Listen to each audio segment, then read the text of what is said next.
Tampang dua pelaku yang viral begal pasangan kekasih ditangkap, satu di antaranya dilumpuhkan polisi. Polisi menangkap 2 dari 8 pelaku begal terhadap pasangan kekasih di Jalan Cemara, Kelurahan Pulau Brayan, Kecamatan Medan Timur.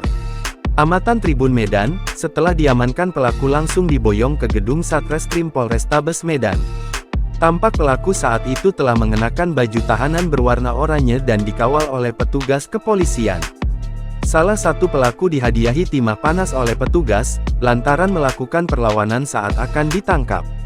Kedua pelaku yakni berinisial Apu alias Black Martil 30, warga Jalan Perhubungan, Kecamatan Percut Seituan, Deli Serdang dan JK, 19 warga Jalan Veteran, Kecamatan Percut Seituan, Deli Serdang.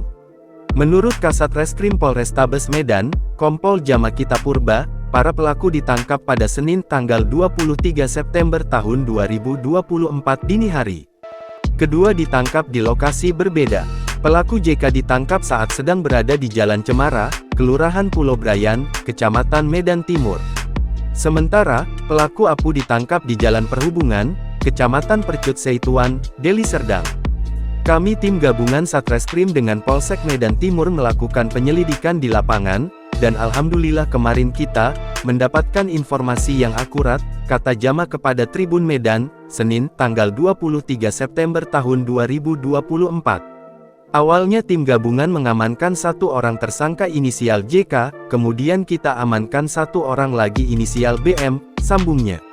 Dikatakannya, saat akan ditangkap pelaku Black Martil sempat melakukan perlawanan dan mencoba melarikan diri, sehingga petugas melakukan penembakan. Karena memang waktu di lapangan, salah satu pelaku ada upaya melawan petugas sehingga kami melakukan tindakan tegas dan terukur, sebutnya. Sebelumnya, kawanan geng motor di wilayah Polrestabes Medan kembali lagi beraksi merampok kendaraan pengguna jalan yang merupakan sepasang kekasih. Aksi kawanan geng motor ini sempat terekam kamera pengawas CCTV dan beredar luas di media sosial.